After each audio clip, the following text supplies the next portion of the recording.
अब देखिए, कल जो है हम लोगों ने पूरा सिलेबस वगैरह कल तक डिस्कस कर लिया था। उसमें सारी चीजें देख ली थी कि क्या क्या सिलेबस में आना है और क्या क्या टॉपिक्स जो है मध्य प्रदेश एडीपीओ के लिए, स्पेसिफिकली एडीपीओ के लिए जो कुछ भी कंटेंट था वो हमने उसमें देखा था। कौन कौन सी चीजें पढ़ना है, कौन कौन सी चीजें छोड़ना है, और उसके अलावा इसमें कौन सी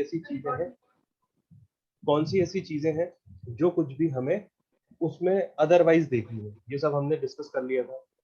अब जो इम्पोर्टेंट चीज है वो ये है कि आगे क्या। पेपर डिस्कस कर लिया, सिलेबस डिस्कस कर लिया, फाइनली अब हमको ये देखना है कि उस डिस्कशन के बाद अब हमारे पास कौन कौन से ऐसे टॉपिक आते हैं जिनसे पेपर में क्वेश्चन बनने की संभावना है। सबसे इंपॉर्टेंट चीज ये है कि आप लोग जो फेस करेंगे एमपी एडीपी, उसमें आपको प्री में ही फेस करना है ये सारी चीजें। तो जो क्वेश्चंस बनेंगे आपके वो स्पेसिफिकली स्ट्रिक्टली कौन से बनेंगे, ऑब्जेक्टिव बेस्ड। अब ऑब्जेक्टिव बेस्ड में आपके पास जो क्वेश्चन फॉर्म होंगे वो क्वेश्चंस कैसे फॉर्म होंगे भाई? चार ऑप्शंस दिए जाएंगे। चार ऑप्शंस में से आपको एक ऑप्शन को सही को टिक करना है। तो सही टिक करने के दो तीन तरीके होते हैं। पहला तरीका तो ये होता है कि आपको सीधा सीधा आंसर पता हो, आपने उसको टिक करा, आगे बढ़े, बात।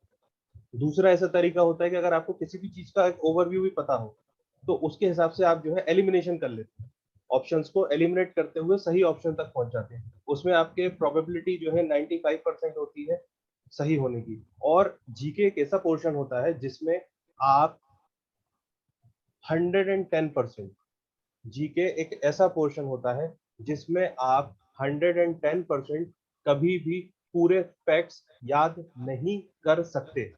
ये वर्ड्स मेरे आप लिख लीजिए, क्योंकि हर जगह, चाहे वो एमपी हो, चाहे वो छत्तीसगढ़ हो, चाहे दिल्ली हो, नोएडा हो, रेदर आप कहीं की भी बात करिए, वहाँ का जो जीएस पोर्शन है, वहाँ का जो हिस्ट्री है, ज्योग्राफी, पॉलिटिकल साइंस है, इकोनॉमी है, वहाँ की जो सोशल इश्यूज है, वहाँ के जो मतलब जो सामाजिक मुद्दे हैं, जो कुछ भी है, वो इतना वास्ट होता है कि हर चीज को ध्यान में रखना हमारे लिए पॉसिबल कम हो।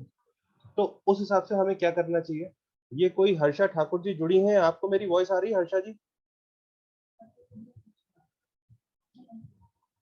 चलिए, तो उसमें जो है हमको क्या करना है, इसमें हमको यही सब देखना है कि हम एक अपना इतना ओवरव्यू, इतना एक खाका तैयार कर सकें कि इन केस अगर क्वेश्चन कोई भी फॉर्म होता है तो उस तत्कालीन समय में हमारे पास क्या रहना चाहिए, हमारे पास एलिमिनेशन के ऑप्शंस जो है इतने परफेक्ट होना चाहिए कि कहीं ना कहीं हमारे जो आंसर्स है वो सही होने की गुंजाइश या प्रोबेबिलिटी या संभावनाएं ज्यादा से ज्यादा हो सके। बात क्लियर हो चुकी है यहाँ पर अभी तक? आकाश और करना निधान जी, आप मेरी बात स्टार्टिंग से सुन रहे थे, आप दोनों को समझ में आया अभी?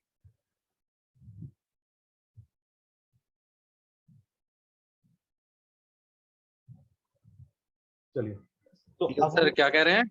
यस यस सर, आ गया। ठीक है आकाश जी, मैंने अभी तक इतनी सारी कहानी सुनाई, वो समझ में आई आपको?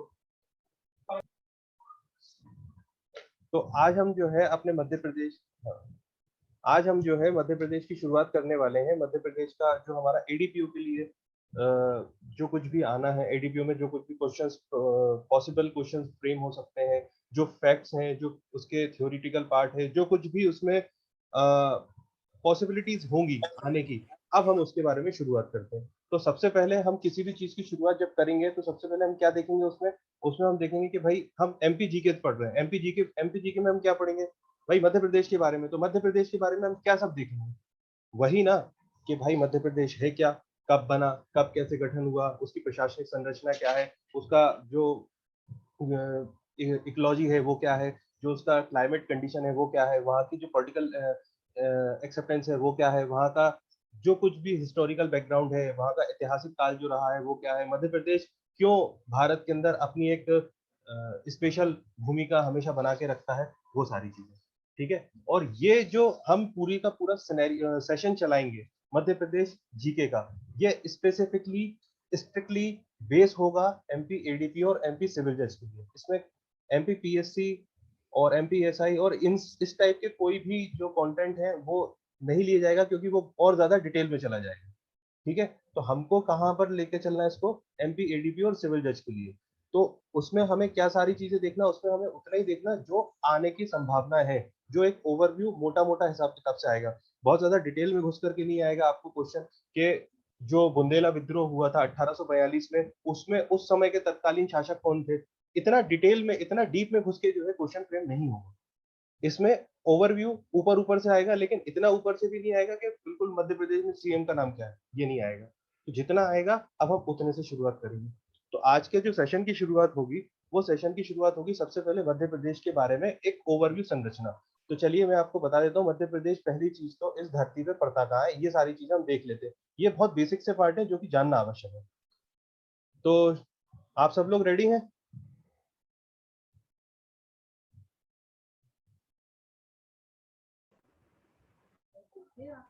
आप लोगों को मेरी वॉइस आ रही है सबको? Thank you madam. चलिए मैं स्क्रीन शेयर करने वाला हूँ। स्क्रीन शेयर जो मैं करूंगा उसमें आप देखिए, ये आपका गूगल पे हमने मैप खोल दिया है। देखिए जी, ये सबको दिख रहा है। ये गूगल पे जो हमने मैप खोला है, इसमें आपको एक छोटी सी लाइन दिख रही होगी, ये वाली डॉटेड डॉटेड लाइन। ये जो लाइन कहलाती है ये एक इमेजिनरी लाइन है, कोई लाइन लिखी हुई नहीं है वो। और ये जो इमेजिनरी लाइन है वो बेसिकली आपकी कौन सी कहलाती है, इक्वेटर, यानी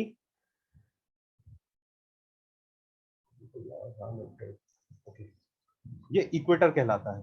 अब इस इक्वेटर के 23.5 डिग्री ऊपर और 23.5 डिग्री नीचे, 23.5 डिग्री ऊपर और 23.5 डिग्री नीचे क्या है, ट्रॉपिक ऑफ कैंसर है और ट्रॉपिक ऑफ कैप्रिकॉर्न, याद रखिएगा। और जो हमारा इंडिया है वो कौन से क्षेत्र में पड़ रहा है, वो पड़ता है ट्रॉपिक ऑफ कैंसर में। यानी ट्रॉपिक ऑफ कैंसर को क्या बोलते हैं हिंदी में, कोई बताएगा?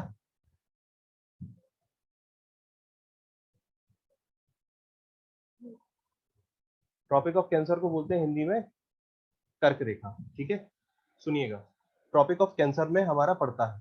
तो ट्रॉपिक ऑफ कैंसर जो है वो कहाँ आता है, वो कहाँ, कौन से, मतलब कौन से पार्ट में, हमारी जो अर्थ का जो ग्लोब है वो कौन से पार्ट में पड़ेगा, वो ऊपर वाले पार्ट में यानी नॉर्दर्न पार्ट में पड़ेगा। तो हमारा जो इंडिया है, जो हमारा एमपी है, वो नॉर्दर्न हेमिस्फीयर में पड़ता है। ठीक है, अब नॉर्दर्न हेमिस्फीयर में जो हमारा एमपी पड़ता है उसमें हम दो चीजें और देखेंगे। सबसे पहली चीज तो एक जो हमारा मीन टाइम चलता आया है, इसकी एक्चुअल में ये जो चीज मैं आपको बता रहा हूँ, ये सारी शुरुआत भी ज्योग्राफी में होती है और बहुत लंबी शुरुआत है। कि पहले पेंजिया और पेंथालासा नाम का जो है एक वाटर बॉडी थी, पेंजिया नाम का एक लैंड मास था। इन सारी चीजों के बाद जब वो टूटा तो फिर अलग अलग टुकड़े बने। ये एक बहुत लंबी कहानी है, वो कहानी अभी हमारे किसी काम की नहीं है।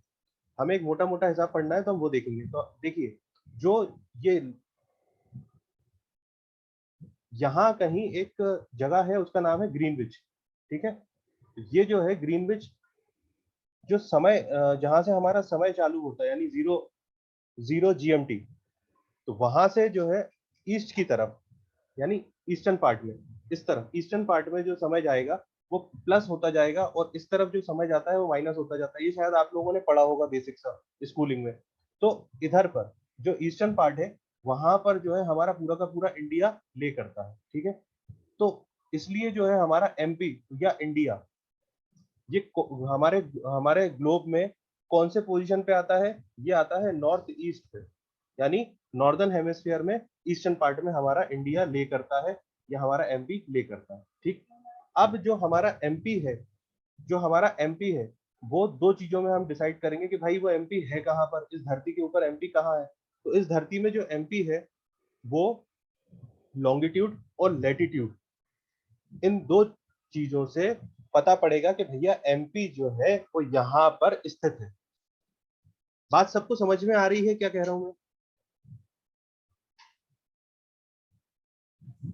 Yes sir. ठीक है, तो देखिए, अब हम जो अपनी आगे की बात करेंगे वो ये करेंगे कि जो हमारा एमपी है वो कहाँ पड़ेगा, कौन से लेटीट्यूड में पड़ेगा, कौन से लॉन्गिट्यूड में पड़ेगा। तो उसके लिए जो है हम थोड़ा सा ब्रीफ में देखते हैं। तो एक सिंपल सोवर सा हमारा, एक सेकंड मैं इसको खोल देता हूँ।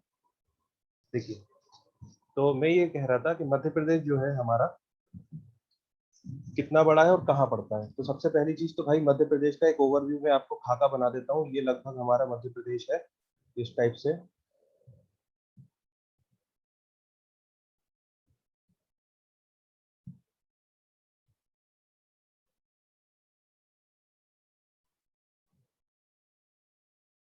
ये इस तरह का हमारा एक मध्य प्रदेश का डायग्राम बनता है। थोड़ा सा गंदी वाली ड्राइंग बनी है लेकिन काम चलाने के लिए पर्याप्त है। ठीक है, तो जब भी हम मध्य प्रदेश के बारे में पढ़ेंगे तो हम ये देखेंगे कि भाई इसका जो टॉप पॉइंट है वो कौन सा है, और जो हमारा इसका यहाँ पर बुरहानपुर, यहाँ इस क्षेत्र में थोड़ा सा बुरहानपुर है, तो यहाँ पर जो है मध्य प्रदेश का सबसे लोअर पॉइंट है। ठीक है, साउदर्न पॉइंट है, इसको बोलेंगे हम उत्तरी, और इसको बोलेंगे दक्षिणी मध्य प्रदेश का पॉइंट। और ये वाला जो पॉइंट है हमारा झाबुआ के पास, ये पड़ता है हमारा पश्चिमी, और यहाँ जो है सीधी इधर पे कोने की तरफ पड़ता है सबसे थोड़ा सा मध्य प्रदेश का, एक तरह से समझिए कुबड़ सा निकला हुआ है। तो वो जो कुबड़ निकला हुआ है वो हमारा सबसे पूर्वी छोर है, यानी ईस्टर्न पार्ट है, और वो जो है हमारा सीधी जिले में पहला कहलाता है। ठीक है, तो ये जो है मध्य प्रदेश का खाका है। अब आप लोगों का जो होमवर्क रहेगा वो ये बताना रहेगा कि मध्य प्रदेश का लॉन्गिट्यूड और मध्य प्रदेश का लेटीट्यूड, यानी northern part, southern part, western part और ईस्टर्न पार्ट। देखिए हमारा जो सेशन चलेगा उसमें हम ये सारी चीजें भी आपको कहीं ना कहीं वर्कबुक देते रहेंगे, ताकि आप जो है एक्टिव रहें, और आपके खुद का भी जो प्रयास रहना चाहिए वो पेपर निकालने का होना चाहिए। तो ये आप लोगों को पता करना है, लेटीट्यूड कितना है, लॉन्गिट्यूड कितना है। मैं एक नंबर बताया था 21603 ऐसे समथिंग करके जो है आपको लॉन्गिट्यूड पता पड़ेगा, लेटीट्यूड पता पड़ेगा। हालांकि उसके बारे में भी अपन विस्तार से चर्चा करेंगे जब हम मध्य प्रदेश का ज्योग्राफी वाला पार्ट पढ़ेंगे। इसको हम हिंदी में जो है देशांतर बोलते हैं, और अक्षांश और देशांतर। ठीक है, यह पता करिएगा। अब जो है इसके बाद हम बात करेंगे मध्य प्रदेश, भाई है तो इतना बड़ा, हमने देख लिया यहाँ से यहाँ तक, यहाँ से यहाँ तक, तो वो मध्य प्रदेश की जो बेसिकली सीमाएं हैं वो कितना लंबा है, हम उसको मापते कैसे हैं। तो देखिए जो मध्य प्रदेश है वो पूर्व से पश्चिम तक, ये मान के चलिए मध्य प्रदेश की जो ये वाली पूर्व से पश्चिम तक की जो उसकी एरिया है वो है 807 किलोमीटर का। और जो नॉर्थ से साउथ यानी उत्तर से दक्षिण तक का जो उसका क्षेत्र है वो कितना है, 605 किलोमीटर का। ठीक है, याद रखिएगा मध्य प्रदेश जो है 807 किलोमीटर चौड़ा है और 605 किलोमीटर लगभग लंबा है। अब ये इतना चौड़ा और इतना लंबा है, और उस हिसाब से फिर मध्य प्रदेश का जो टोटल एरिया है वो कितना कहलाता है, टोटल एरिया हमें पता है लेंथ इनटू ब्रेथ होता है, तो उस हिसाब से जो सरकारी आंकड़े हैं वो कहते हैं 3 लाख, ये सरकारी आंकड़े कहते हैं किलोमीटर स्क्वायर। और ज्यादातर किताबों में जो आंकड़े लिखे हुए हैं वो है 308252 किलोमीटर स्क्वायर। ठीक है, ध्यान रखने वाली बात है जो सरकारी आंकड़े हैं वो, और जो ज्यादातर बुक्स में जो आंकड़े मिलते हैं वो तो लगभग यही मिलते हैं। अब इसमें हमें ध्यान रखने वाली आवश्यकता क्या है, क्वेश्चन इससे कई बार फ्रेम हो चुका है, कई सारे एग्जाम्स में सीधा सीधा ये वाला क्वेश्चन आता है, मध्य प्रदेश का क्षेत्रफल कितना है, या फिर मध्य प्रदेश का एरिया कितना है, या फिर मध्य प्रदेश का जो क्षेत्रफल है वो देश में कौन से नंबर पे पड़ता है, या फिर मध्य प्रदेश का जो क्षेत्रफल है वो कितना देश के क्षेत्रफल के कितना परसेंट है। तो ये सारे जो क्वेश्चन है इसमें फ्रेम होते हैं, हमें ध्यान रखने की आवश्यकता है इन सब में।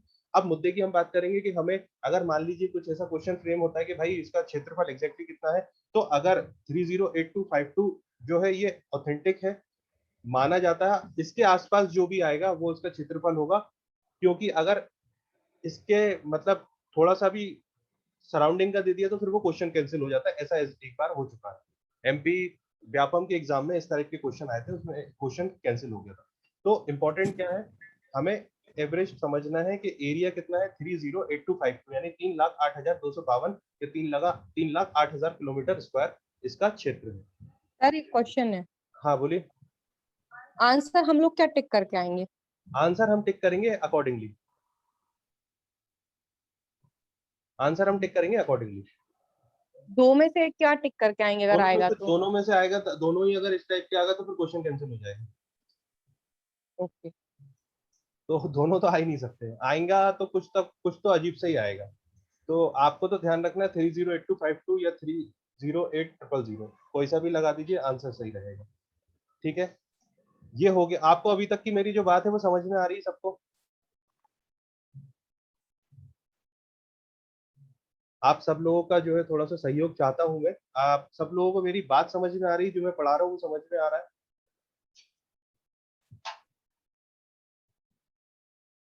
कोई मुझसे थोड़ा सा आप लोग बोलिएगा प्लीज, अनम्यूट करके, 2-3 लोग समझ में आ रहा हो तो फिर हम आगे अपना सेशन को आगे बढ़ाते हैं।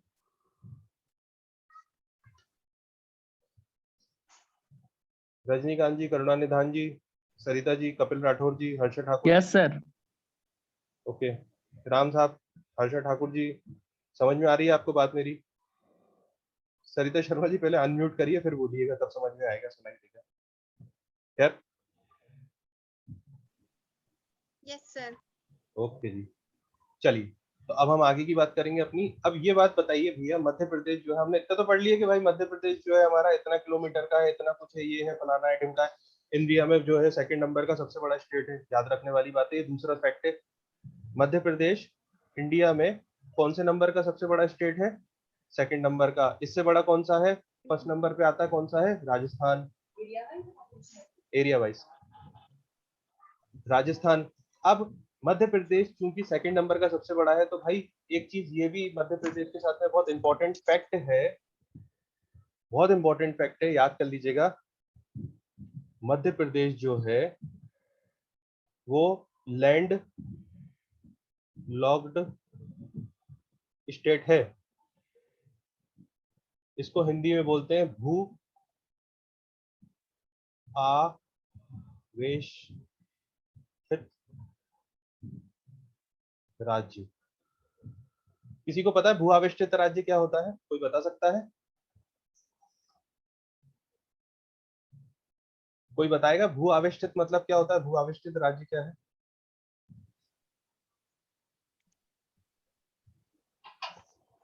जो भी बताना चाहे।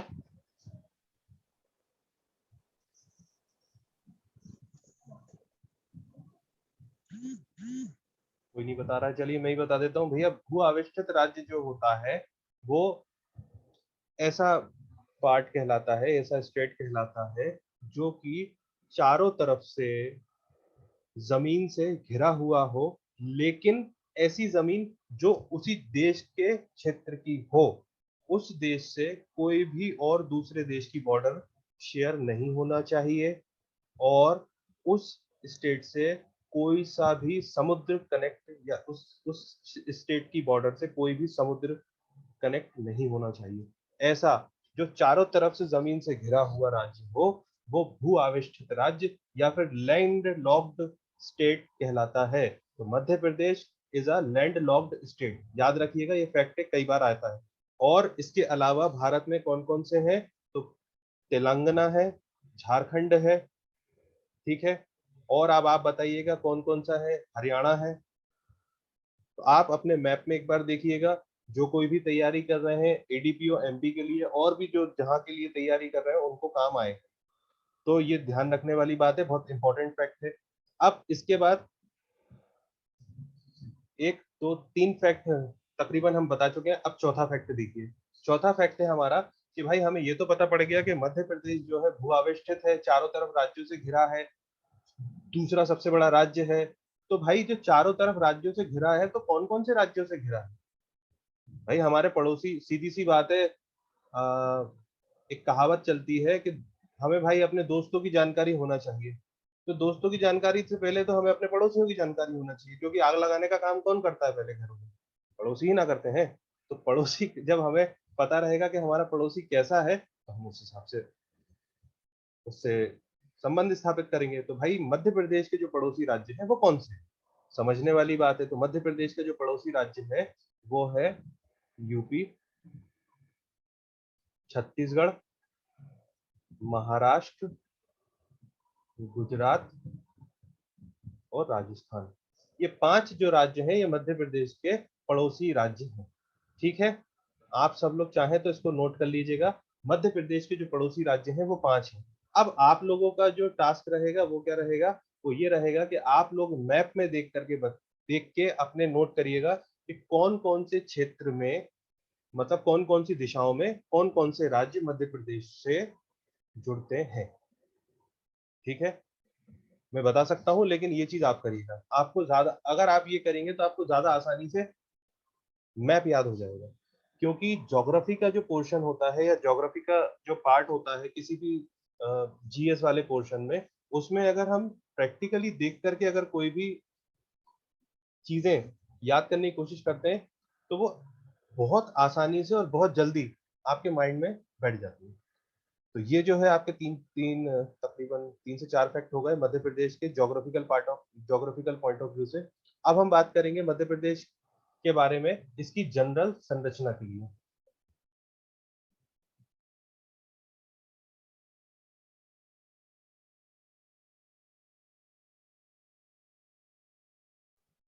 चलिए, तो अब हम मध्य प्रदेश के बारे में इसका जनरल ओवरव्यू देखेंगे। मध्य प्रदेश का जनरल ओवरव्यू देखना इसलिए जरूरी है क्योंकि भाई जिसकी हम पढ़ाई कर रहे हैं उसके बारे में हमें एक सामान्य ज्ञान तो होना आवश्यक है। तो सामान्य ज्ञान के लिए हम देखते हैं, सबसे पहले तो हमारा जो मध्य प्रदेश का सामान्य ज्ञान है उसमें हम ये मानते हैं कि राज्य का नाम जो है, स्टेट नेम क्या है हमारा, तो पेन पे लगा लें।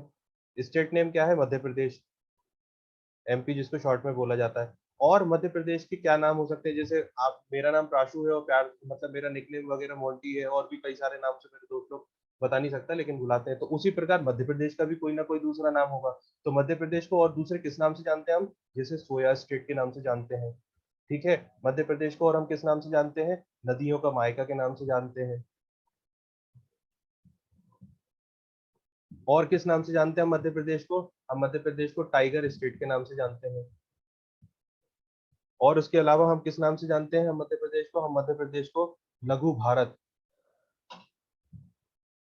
भारत के नाम से भी जानते हैं। उसके बाद हम मध्य प्रदेश को सेंट्रल प्रोविंसेस के नाम से भी जानते हैं।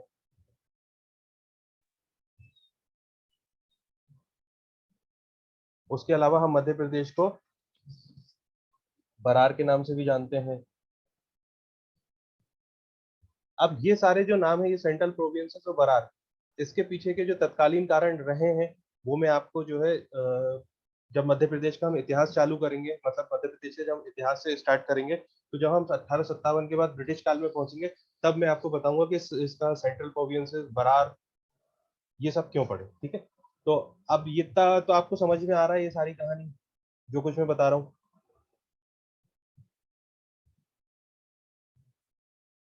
सो रहे हैं यार सब। Yes sir. चलिए ठीक है सर। और फिर उसके बाद जो है हम बात करेंगे आगे की। अब ये हमने स्टेट का पढ़ लिया, उसके बाद भाई मध्य प्रदेश जो कि सर सो नहीं रहे सर। अच्छा, तो भाई बोलो ना, क्या है अब ऐसे मैं सॉरी सर, अकेला? बोल नहीं पाया। कोई बात नहीं, क्या होता है यार कि अकेले अकेले पढ़ाओ, कोई फिर बोले ना तो फिर ऐसा लगता है ना कि यार क्या पढ़, क्या समझ में नहीं आ रहा क्या हो रहा है, इसीलिए। चलिए, तो फिर ये चीज हो गई। अब इसके बाद हम क्या बात करेंगे? अब इसका देख लेते हैं भाई हम इसका ओवरव्यू खाका खाका क्या है कि कैपिटल क्या है मध्य प्रदेश की। तो भाई कैपिटल जो है इसकी, पहले इसकी अभी जो है तत्कालीन भोपाल है। इससे पहले मध्य प्रदेश की जो कैपिटल है, कई बार क्वेश्चन पूछा गया है मध्य प्रदेश की पूरा पहले कैपिटल क्या हुआ करती थी, तो उस समय नागपुर होती थी।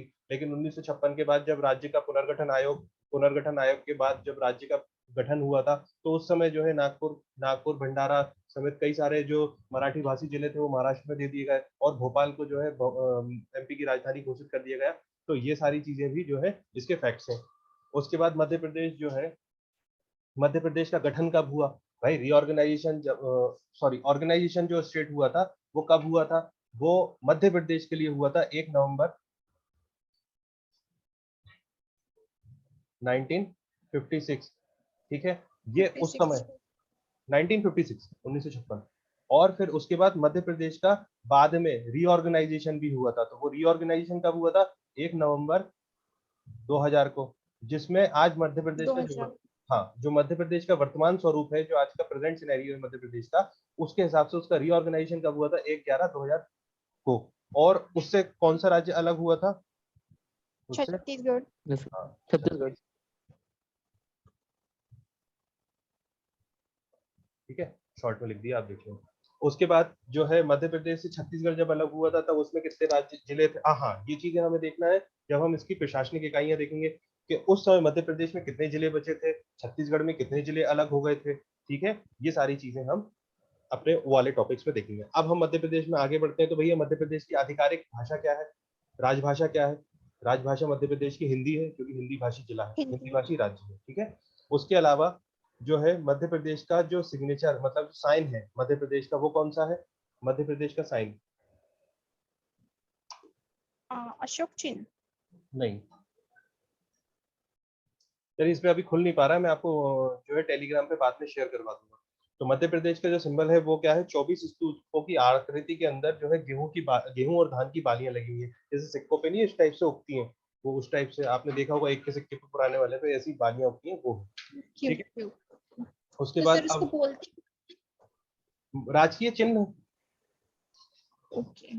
ठीक है, उसके बाद अब हमें मध्य प्रदेश के बारे में कुछ और ओवरव्यू देखना है, जैसे मध्य प्रदेश का राजकीय फल कौन सा है, तो आम है। उसके बाद राजकीय जो पुष्प है यानी फूल है वो कौन सा है, तो सफेद लिली है।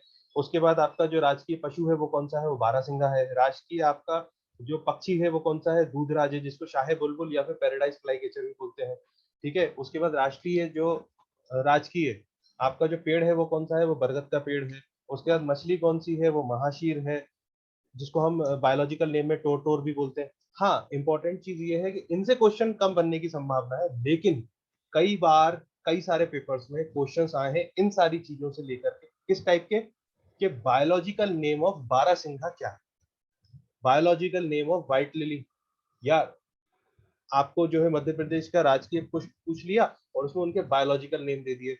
तो हमको जो कुछ देखना है वो इस टाइप का देखना है, इसका थोड़ा सा टेक्निकल एस्पेक्ट, क्योंकि बहुत जनरल ओवरव्यू है और ओवरव्यू वाली चीजों में हमें थोड़ा सा टेक्निकल अगर देख ले तो कोई बुराई नहीं है।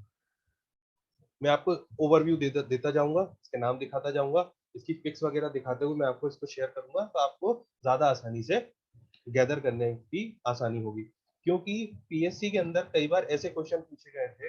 एक बार एक क्वेश्चन आया था हल्दी के लिए कि कोकुआ लोंगा, शायद मुझे एग्जैक्टली नाम याद नहीं आ रहा, करीब 4 साल हो चुके हैं उस क्वेश्चन को मैंने जब टच किया था, कि बायोलॉजिकल नेम कुरकुमा कुरकुमा लोंगा या कुकुम्बा लोंगा करके ऐसा कुछ नाम था, वो किसको मतलब किसका रूप है, यानी वो नॉर्मल लैंग्वेज में हम उसको किस नाम से जानते हैं। तो उसमें जो है लौंग थी, इलायची थी, हल्दी थी और एक समथिंग कुछ और था। तो बेसिकली बायोलॉजिकल नेम क्या होता है, हल्दी का, टर्मरिक का। तो ये सारी चीजें जो है ऐसे भी क्वेश्चंस आ जाते हैं। ठीक है, महाशीर के ऊपर कई बार क्वेश्चंस बने हुए, महाशीर जो राज की मछली है उसके ऊपर, और आपका जो आम है उसके ऊपर बना है, बरगद के ऊपर बना है। तो ये हमें थोड़ा सा देखना पड़ेगा। ठीक है, उसके बाद जो यहाँ की फसल है वो है सोयाबीन। ऑब्वियसली बात है, मध्य प्रदेश में सबसे ज्यादा सोयाबीन उगता है, बहुत व्यापक मात्रा पे उगता है, तो हमें इसके बारे में, इसका सिर्फ जनरल ओवरव्यू, हमें बायोलॉजिकल नेम सोयाबीन का, चने का, और जो यहाँ पर पाई जाती हैं ऐसी वस्तुएं जो स्पेसिफिक एमपी की हैं, उन सबका हमें देखना पड़ेगा। वो जब हम कृषि और कृषि उद्योग के ऊपर बात करेंगे तब हम इसके बारे में थोड़ा सा डिटेल में चर्चा कर लेंगे। मध्य प्रदेश का क्षेत्रफल मैं आपको बता ही चुका हूँ, 308252 या फिर 308000 वाला। उसके बाद पूर्व से पश्चिम और पश्चिम से उत्तर से दक्षिण तक की मैं आपको लंबाई और चौड़ाई भी बता चुका हूँ, 870 किलोमीटर जो है पूर्व से पश्चिम तक, और उत्तर से दक्षिण तक 605 किलोमीटर। उसके अलावा मैं आपको ये भी बता चुका हूँ कि मध्य प्रदेश से टोटल 5 जिले, 5 राज्य कनेक्ट होते हैं, बॉर्डर शेयर करते हैं, उत्तर प्रदेश, छत्तीसगढ़, महाराष्ट्र, गुजरात और राजस्थान। आपका टास्क क्या था, ये बताना कि कौन से कहाँ पर पड़ते हैं।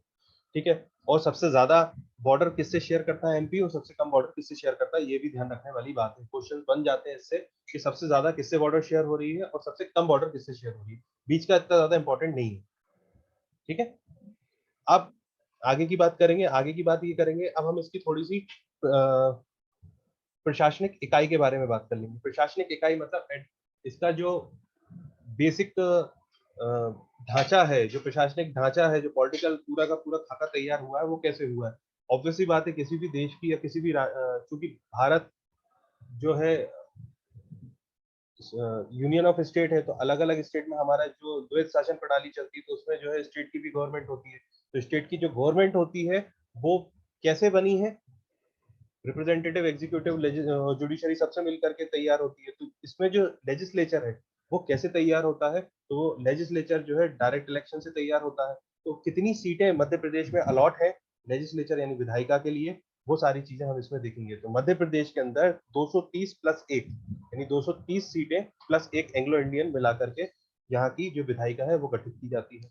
उसके अलावा मध्य प्रदेश में लोकसभा के लिए कितनी सीटें आरक्षित हैं, तो लोकसभा के लिए 29 सीटें यानी 29 सीटें हैं आरक्षित। और उसके अलावा राज्यसभा के चुनाव के लिए मध्य प्रदेश में 11 सीटें जो है वो आरक्षित हैं। आप सबको ये बात समझ में आ रही है, मेरे फैक्ट्स क्लियर हो रहे हैं आपको जो मैं बताता जा रहा हूँ।